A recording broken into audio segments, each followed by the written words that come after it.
Grande édition. Les membres du CNT ont voté ce matin 4 projets de loi. Il s'agit du projet de loi portant statut général des militaires, de ceux relatifs à la création de la garde nationale et à la création de la direction du matériel des hydrocarbures et du transport, ainsi que du projet de loi portant création de l'hôpital d'instruction des armées. Les membres du CNT, à l'unanimité, ont donné leur quitus à ces 4 projets de loi. Le résumé du vote avec Modibo Mariko. La montée en flèche de l'armée accompagnée par l'arsenal des lois qui va avec 4 projets de loi, parmi lesquels la loi portant création de la direction du matériel des hydrocarbures et du transport, la loi relative à la création de la garde nationale, celle portant création de l'hôpital d'instruction des armées ainsi que la loi portant statut général des militaires. Et dans un vote à l'unanimité, soit 35 voix pour, 0 contre et 0 abstention, les 4 projets ont eu le quitus des membres du CNT présents. Une façon pour eux de soutenir les réformes en cours dans notre pays. Je ne peux que remercier mes collègues du CNT pour avoir accepté d'avoir voté ces textes.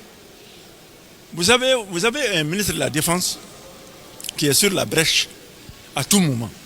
Je n'ai pas vu un ministre de la Défense qui s'occupe autant des hommes, de l'instruction, de l'équipement, en même temps, de la formation, en même temps, en période de crise et du combat, en même temps.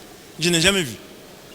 Au nom du président du CNT et au nom de tout le peuple malien, nous le remercions et nous l'encourageons à soutenir cet effort qui honore le Mali, qui fait du Mali un exemple dans la sous-région et même un exemple en Afrique.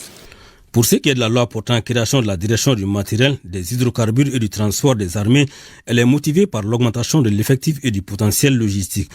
Cette loi permettra d'assurer un soutien de proximité adapté et plus efficace. La nouvelle loi relative à la création de la garde nationale, quant à elle, permettra la nomination des officiers supérieurs à ces postes en plus des officiers généraux du corps. Pour ce qui est de la loi portant création de l'hôpital d'instruction des armées, elle a pour but de compléter la chaîne d'évacuation des forces en opération et améliorer les conditions de prise en charge socio-sanitaire des populations. Enfin, pour ce qui est de la loi portant statut général des militaires, elle permettra d'une part l'opérationnalisation effective de la militarisation de la police et de la protection civile et d'autre part le renforcement des capacités des forces armées. En somme, un pas de géant dans la grande réforme de notre armée amorcée depuis quelque temps. Vous avez voté la présente loi car vous avez été convaincu par la vision qu'elle exprime et par les ambitions qu'elle porte pour notre armée nationale.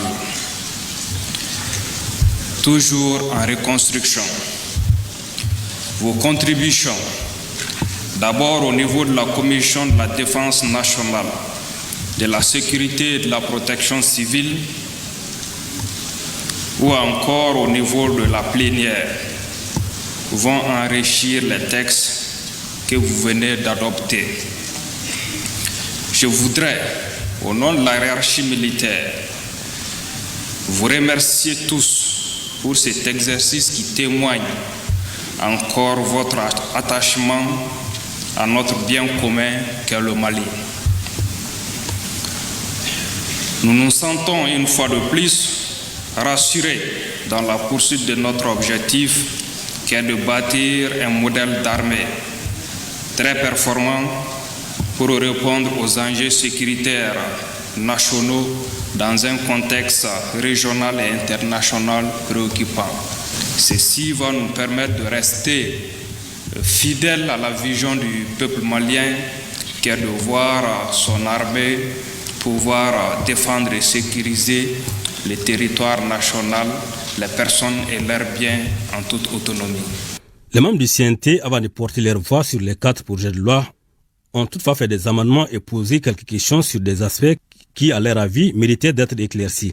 Des questions qui n'ont pas manqué d'être répondues par les ministres de la Défense et des anciens combattants, ainsi que la Commission de défense au cours de cette session. À suivre dans nos éditions futures la suite de cette session d'avril 2023 du CNT qui a aussi statué sur des projets de loi portant modification du Code de procédure pénale.